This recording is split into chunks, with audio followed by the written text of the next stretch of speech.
Merci déjà de me donner l'opportunité de parler de mon ressenti au cours de cette mission qui a été quand même chargée de symboles. Première participation du Gabon de la Ve République au débat des Assemblées générales des Nations Unies, mais également à l'occasion du 80e anniversaire des Nations Unies. C'était un moment important. Il faudrait se rappeler que le plan national de croissance et de développement est la concrétisation du projet de société du chef de l'État. C'est par ce plan que des actions structurées sont mises en place pour atteindre les objectifs de l'ambitieux projet et des ambitieuses actions que le chef d'État a promis livrer à la fin de son mandat.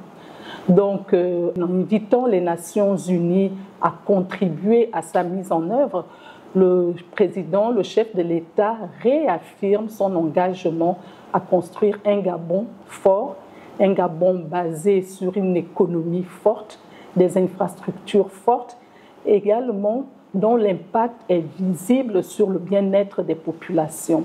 C'est donc une constance dans sa vision, une constance dans son engagement à construire un pays à la hauteur des grandes nations du monde, donc enfin à bâtir un pays, une économie qui va nous amener vers cet essor, vers la félicité dont rêvent tous les Gabonais. Mais là encore, c'est une réunion à laquelle j'ai assisté avec beaucoup de fierté parce que c'est la première fois qu'un chef d'État gabonais rencontre le président de la Banque mondiale. Le président de la Banque mondiale, rappelons-le, est à la tête de plusieurs institutions et pour ce qui concerne le Gabon, il y en a 3 en particulier qui nous intéressent notamment à cette phase de notre développement. Il s'agit de la Banque internationale pour la reconstruction et le développement qui prête de l'argent au gouvernement, de la Société financière internationale qui prête de l'argent au secteur privé et de l'agence que l'on appelle MIGA qui assure des garanties aux différents investissements que l'on fait dans le monde. Cette rencontre avec le chef de l'État, chef du gouvernement, avec le président de la Banque mondiale, marque l'importance que le Gabon accorde aujourd'hui à son développement. Nous avons une vision qui est claire et le chef de l'État a pris la responsabilité lui-même de mobiliser les plus hautes instances dans le monde pour s'assurer que nous avons non seulement l'appui nécessaire en termes d'expertise technique, de manière à ce que notre plan national de croissance et de développement bénéficie en fait des leçons apprises par d'autres pays dans le développement des leurs, mais également que nous ayons les financements nécessaires pour le mettre en œuvre. Maintenant, pour ce qui est de cette rencontre spécifiquement, ça a été une occasion pour le chef de l'État de repréciser son programme de société.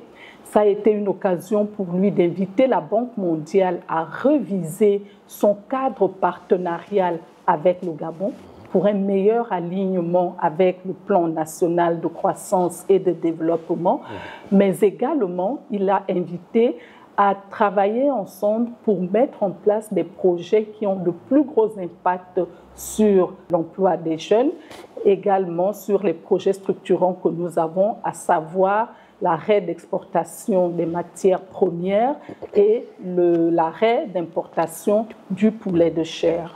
Le président de la Banque mondiale a répondu immédiatement très favorablement à cet appel et nous aurons, à l'occasion des assemblées générales de la Banque mondiale et du FMI qui auront lieu en octobre 2025, plus précisément du 13 au 18 octobre, nous avons prévu d'avoir une série de réunions qui vont nous permettre en effet de travailler ensemble à la révision du cadre partenarial entre le Gabon et la Banque mondiale, mais également à définir les projets que nous allons lancer dans l'immédiat pour avoir des résultats qui soient visibles et palpables dans la vie des Gabonais. Je pense que ce qui frappe en fait, c'est la constance de son message.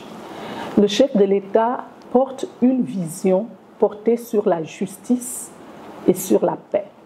Il n'a pas hésité à soulever la nécessité d'avoir un développement intégré qui tienne compte des besoins spécifiques de certaines populations. Et là, nous pensons aux femmes, nous pensons aux jeunes. Il a également parlé à la nécessité d'embarquer certains États qui sont en situation de fragilité. Là, nous pensons notamment aux États du Sahel. Il a parlé de Cuba et également des États en situation de conflit, notamment la RDC.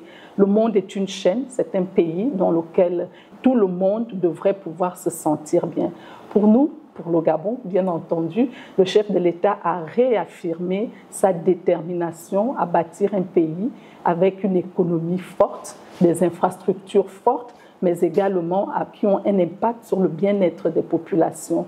Il a notamment fait allusion à l'utilisation intelligente de nos ressources naturelles, de nos forêts. Je pense que c'est une vision à laquelle nous avons tous le privilège d'être appelés à contribuer aujourd'hui.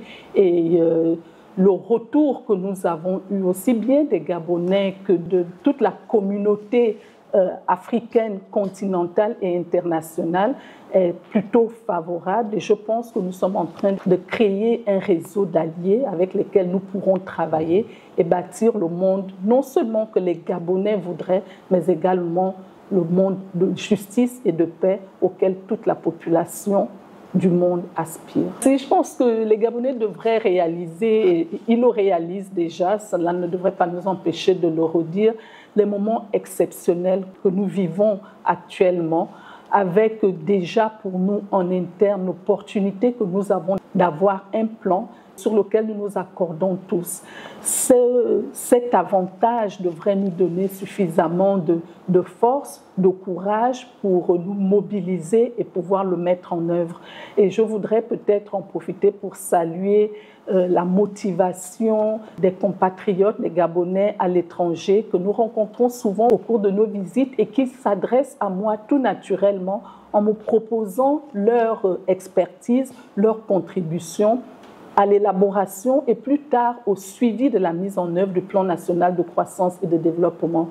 Cette mobilisation est là. Il faudrait également que nous ayons conscience que nous écrivons l'histoire.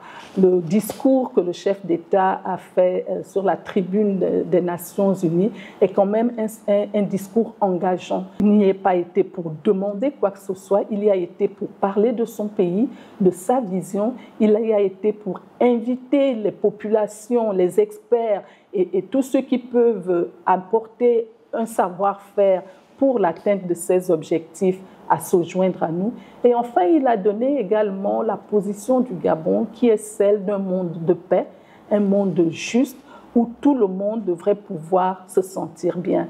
Ce sont des prises de position qu'on n'a pas forcément toujours le courage d'avoir. Il l'a fait pour les Gabonais et je pense que nous devrions en être fiers et qu'on devrait tous contribuer et travailler pour lui accorder la confiance qu'il mérite de manière à construire ce Gabon dont nous rêvons tous. Enfin, notre essor vers la félicité.